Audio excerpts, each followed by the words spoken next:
Ngiyanibingelela lonke Mzansi wase-South Africa. Ngiyenza le video because of ngifuna ukuxolisa. Ukufuna ukuthatha impilo yami, angase ngeke ngicabangele abantwana bami. Ngibe selfish. Ngicela ukuthi ngixolele kuko konke lokho Mzansi. Nami angizenzanga. Ngiyacabanga ukuthi benwabona amavidiyo wami ku-TikTok. Even though abantu bebakhomenta ngendlela bakhomenta ngayo, bengingabuza ubuhlungu by that time. But ngigcine sengibona ukuthi this thing le ibuhlungu. Angikhonanga ukucontrol imizwa yami. Angikwazanga ukucabangela abantwana bami, ngaba selfish. Kuko konke lokhu bekungizwisa ubuhlungu. But ngibonga uNkulunkulu wami engimkhonzayo nabezimu basekhaya ukuthi bangikhusele ngibe namandla ukuthi ngikhone ukudlula kulesi simo. Njengoba benwabona amavidiyo wami ku-TikTok guys, bengasinto yokudlala lento bengiyenza. Bengifuna usizo ngendlela engibona ukuthi ngingalithola ngakhona, but still angase ngilithole. I cannot go on social media ngikhuluma izinto ukuthi azikho, ukuthi ziyangidla and zibuhlungu. Guys, ngibasebenzela abantu beMoja Love and mina besides nginabantwana. Nginomamami ekumele ngabe ngiyamondla. Njengabo abantu engisebenza nabo kuMoja Love fana noDabula noMaseko. Abantu abafana nami kuleyo show, ama-main character. Njengoba baclaima kuma-social media ukuthi bona ba-happy, ba-right, baholile, abanankinga neMoja Love.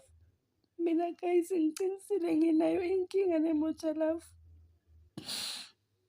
Abantu laba angibayenzanga nice guys, ngibasebenzele and ngabasebenzela clean. Ngaphandle kwento eziningi mhlampe ezingenza ukuthi ekugcineni bangiphathe ngale ndlela bangiphathe ngayo. So they failed to pay me imali yami. And ngisebenzile. The reason why bangafuni ukungibhadala angazi. The worst thing abafuna uku-communicate nami, ba-communicate nomamami kulesimo lesi. I don't know why. Mengizwa bakhuluma nomamami, but it's because of mina ngiye ku-social media. I went to social media because of nginenyanga ngi-communicate nabo since October bangangiphenduli, bangiblock. Azange bafuna ukukhuluma nami. Nginama-record enginawo efonini yomngani wami osemamelodi uTears. Beza kimi bangitshela ukuthi this thing lena singayilungisa. I come back at home. Babatshela ukuthi ngifikile ekhaya, abakasebenze ekhaya kithi. Ekugcineni bagcine bangibhula bangitshela the way ekhaya sihlupheke ngakhona. That is why ngihlanya ngiye kuma-social media ngifuna imali yami.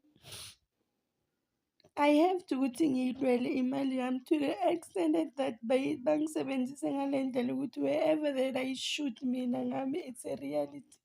Impilo yami unlike ama-content wabanye abantu abawafeyikayo. Eyami mina impilo bengi-expose for real for them to earn money in a company, but ekugcineni kwenzakalani? Abafuna ukungibhadala imali yami guys. Mina nginabantwana abayi-3 and I'm a single parent. Abantwana bami ngiyazondlela bona. Akekho omunye umuntu ongisizayo. Abantwana bami they went to Christmas bangana-next, banganakudla, banganayimpahla. Manje I have to ukuthi bayoregister esikolweni. Anginamali yokuthi bathenge even i-uniform, but mina I've worked hard for the company. Then now I receive nothing from them. And no reason ukuthi why they do that to me.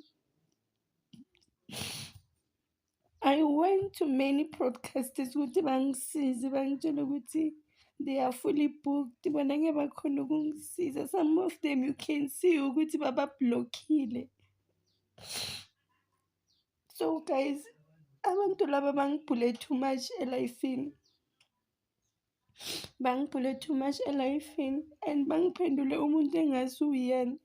Like inhliziyo yami ayiseseyihle. Izinto engizicabangayo azikho right. Kusho ukuthi abacabangeli nabantwana bami, abacabangeli imizwa yami. uDabula noMaseko anginandaba nabo because labo ba-very cheap. Labo ungabathenga ukuthi bathathe impilo yomunye umuntu. Labo ungabathenga ukuthi bayenze nanoma yini, especially uma ukhuluma ngemali. So mina my useless thing ukuthi azange ngivume ngami because ngibona ukuthi this thing leyo ukuthi ngibasebenzele but I don't get nothing. Ifuture yami isamile. I didn't choose that. That is why ngila ngikhona manje. So mina please ngicela abantu laba bangibhadale imali yami so that I do my thing. Hayi bazala bami, that is uMahlala Entabeni guys, uxolisa ngesenzo bengafuna ukusenza okasenzile because vele bekasathathile isinqumo sokuthi uyazisusa emhlabeni. So uyaxolisa to mafans wakhe, ifamily yakhe and everyone omthandayo guys. Uyayisho ne-reason, kusho the reason that bekayibhale kuletha it is true ukuthi banganamali, uyastruggle and obvious abantu bamthatha njenge-celebrity since avela ku-Moja Love umndeni. Abantu they don't understand ukuthi uyastruggle and into ememeza ukuthi asuke emhlabeni izimo andlula kuzo. Isimo sokuthi ungabi nemali knowing ukuthi there's somewhere imali yakho ikhona and leyo mali yakho beyingakwazi ukuthi kusize la ngakusiza khona. It is so sad guys. Kunzima ukuba mzali guys, kunzima ukuba mzali. Ukuba i-single parent kunzima kakhulu, kunzima ukuba mzali but ukususa emhlabeni akusi-solution. Ukususa kwakho emhlabeni ukusho ukuthi uthi abantwana bakho mabahlupheke wena ungekho, kanti kuba ngcono abantwana mabahlupheke uma mabaphile emhlabeni. Mina as axolisile ngibona nje reason ukuthi abantu bangamculeli and what I love on the comment section, abantu they are showing uMahlala Entabeni uthando, abantu they are showing uMahlala Entabeni support, which is something that she truly needs right now. Akayidingi nje ama-negative what right now, akadingi nje ama-comment a-negative because you'll never know the situation yomuntu up until uzifake enqathuleni zakhe. That is iqiniso nje. Into ongakazi wandlula kuyo ungakhulumi ngayo. Into isimo omunye umuntu andlula kuso esimenza ukuthi ayenze kanje, you'll never know. And guys, let me tell you, i-depression into ekhona, iphile ebantwini and ayikhethi muntu ke i-depression ikutshela. So maybe she was so depressed kwaku-December. You know, as a parent I know ukuthi uDecember ustressana kanjani, impahla zangoDecember, January kumele uthenge stationery, all those things zikwenza ukuthi uma umzali vele ungabi right emphefumulweni, more especially uma ungasebenzi. Yabona uma ungasebenzi ukuthi kuba worse, awuna any source of income, mhlambe abobaba abantwana bakusogolisa. Siyayibona yonke le nto leyo but ke sijabulela ukuthi uMahlala Entabeni right and we believe ukuthi mhlambe uzowuthola umsebenzi unyaka omusha guys, kuzoyenzeka ezinye izinto ezintsha, uzowuthola umsebenzi, impilo nje iqhubeke. That is all for now bazala bami. Please don't forget to like, subscribe, share and hit that notification button. Nginithanda ukuya nokubuya.